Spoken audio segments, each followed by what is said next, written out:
Very excited to be welcoming to the show a congressional candidate for New York's 15th district with a primary coming up very soon.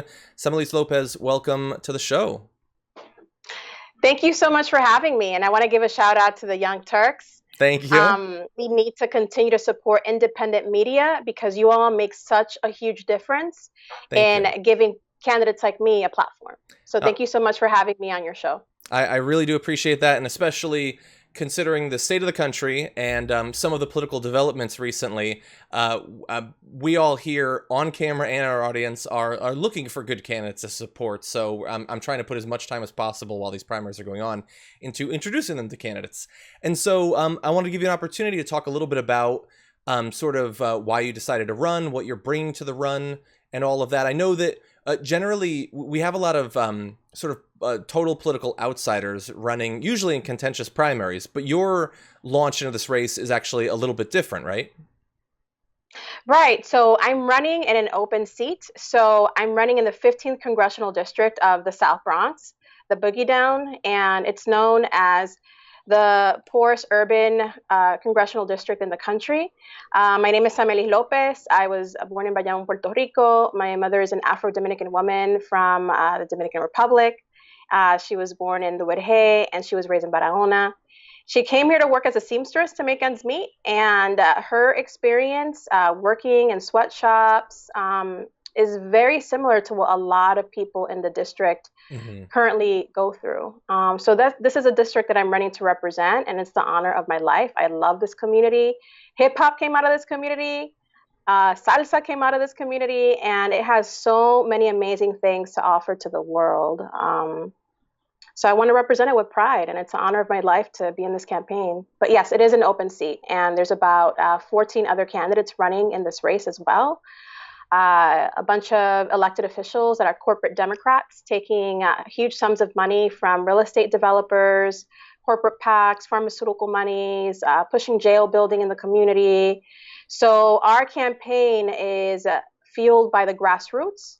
We lead right now in this congressional race with the highest number of individual grassroots donations. We have a network of 600 and plus volunteers helping us make calls from all over the world. We're going to be joined tomorrow by a group from the UK, which I'm really excited about. And this campaign is fighting for things like universal housing, universal childcare, healthcare for all, environmental justice.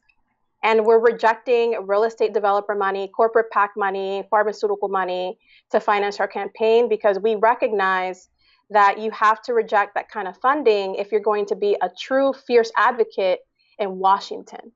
So that's what we're doing. And basically the platform that I'm fighting for in this campaign is basically informed by my direct lived experiences. My mother ended up being a domestic violence survivor when she met my stepdad after she came to this country, and we went to the shelter system to escape what was going on at home.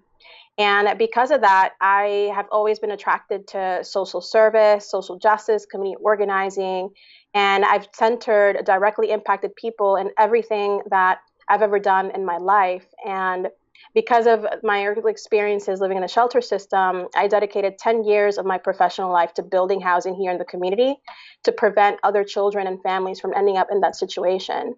And I also worked for the outgoing Congressmember José E. Serrano, was actually one of the most left-leaning progressive members of Congress.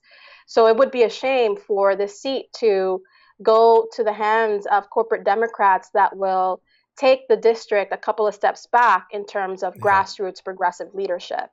So this is what our campaign is about. And many people in this congressional district are experiencing the same issues that I grew up dealing with. So my experiences that I lived through are definitely not unique. People are still going through that, and people need change, and they're ready for revolutionary leadership. And this is what our campaign wants to bring. You know, in addition to some of the historic issues that you referenced there, in particular, obviously everyone knows that New York has been basically harder hit than anywhere else in the world during the current situation that we're dealing with, which is a huge challenge to deal with in the short term, a huge struggle that if you get elected into office, you'll be dealing with, but also I'm sure is a big impediment to the actual run in the first place. I mean, you said that you've been very successful in getting grassroots donations, but what is it like sort of closing out your run for this seat during an inability to do a lot of canvassing and the sorts of things that you might normally be expected to be able to do. No, absolutely. First of all, my heart goes out to everybody who's been impacted by the coronavirus epidemic. Like you said, my community here in the Bronx is at the epicenter of the crisis, and that's largely because of bad economic policy choices that our current leadership has undertaken, courting companies like Amazon and Fresh Direct. As we know, Amazon has direct connections to ICE that terrorizes our undocumented sisters and brothers. And also Fresh Direct, which brings a lot of trucks into the community and pollutes our air and our water. So because of these environmental justice issues that we've experienced as a community over decades, we have been predisposed to the coronavirus in our community. I happen to live right across the street from a hospital, and all I hear all day are sirens.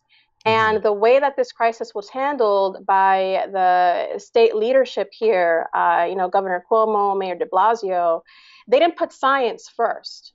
So I think that that is a big criticism in terms of New York City, in terms of how, for instance, states like Washington, like Seattle, like ended up organizing around the coronavirus better than New York did, because they prioritize science and the medical community in terms of how to meet this crisis head on. Mm-hmm. And I feel like that should have happened in New York as well.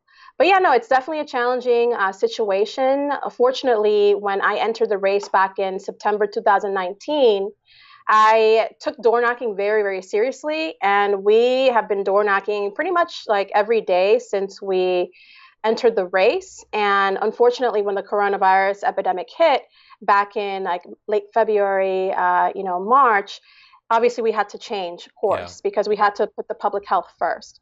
So then we moved from a door-to-door grassroots door knocking strategy, and we started phone banking and texting.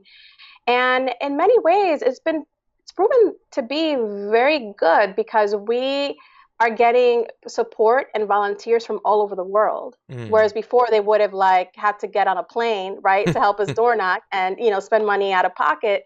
They can just get on a Zoom call, a Google Hangout, join what we're doing, check up on our neighbors. And it's been great. This Saturday, we have somebody from the United Kingdom, a group that's going to be making calls for us. And we have people from, Latin America as well, and different parts of the country helping us make calls and donating to our campaign. So there's a lot of grassroots momentum and excitement as well. We also lead in the district in terms of the amount of donations that we have in the congressional district and in the Bronx as a whole. So we're really trying to fight that fight and center the values of the community and the people here. So that's what's going on in our world. And we're also using the phone banking to check up on our neighbors and engage in mutual aid as well. Because one of the biggest things that we see in my congressional district after checking in with our community is hunger. A lot of people don't have jobs. A lot of people in our community are frontline delivery workers. They're the people that basically subsidize our way of life here in New York City and in the country. And a lot of them, unfortunately, don't have jobs. They don't have health care. So one of the biggest issues that we're seeing in our phone banks is hunger. So what we've done is identify people throughout our calls to see who needs help, like who needs a bag of groceries. And that's something that's been really well received in the community. That's been unexpected because we prioritize compassion and love in everything that we do. And we check up on our neighbors. And, there's a lot of isolation as well that people feel here in the community, and even just getting a call from a stranger is something that just uplifts their spirits, and it's a public service in and of itself. We've also translated our website into 4 different languages out of respect for the diversity that exists in the community. This congressional district is 97% Black and brown, communities of color. So we've translated our website into French, into Bangla, into Arabic and Spanish as well, so that everybody can see the message that we're promoting in the district, because you got to center the grassroots, and diversity is our strength here in the 15th congressional district. And people need a representative that's going to be able to unite everybody and fight for strong foreign policy that centers the human rights and self-determination of everybody in the world, whether you're from Palestine, the South Bronx, Puerto Rico. So those are the values that we're leading with, and how intentional we're being to respect the community. Wow. And the website you mentioned there, where can people find that and find out more about your campaign, your platform, some of the issues and all of that? Yeah, absolutely. You can go to lopezforthepeople.com and you can follow us at Samelys López on Twitter and Instagram and at Samelys López NYC. And there you can, sign up to volunteer, to donate, and you can also get a T-shirt too if you're Oh interested yeah. in that. So you can also go to the site as well and buy your T-shirt. They're really, really nice looking. And something else that we're also doing community building events as well. And we're biking in the congressional district to expose people to the beauty of the South Bronx and all the amazing parks and greenways that exist here in the community. So if you happen to be in the New York City metro area and you want to go with us on a bike ride and check out the beauty of this community, check us out. We usually meet on Mount Eden and Grand Concourse at 11 a.m. on Sundays, and then we figure out the route collectively from there and just explore the district together. That sounds awesome. I actually bike on the weekends as well. I'm in LA, but if I was closer, that sounds great. I'm actually from Connecticut originally, from Bridgeport. Oh, wow. Wish that I could do it, but that does sound great, and I hope some of our viewers take you up Yeah. on that. Obviously, best of luck. The primaries on the 23rd of June, so it's coming up in less than a month. And just want to wish you luck and thank you so much for joining us today. Oh, absolutely. Please follow us at lopezforthepeople.com. And actually, voting started now because people are voting by mail-in ballots. So people are starting to vote now through June 23rd. So check us out and volunteer for a phone bank. Awesome. Thank you so much.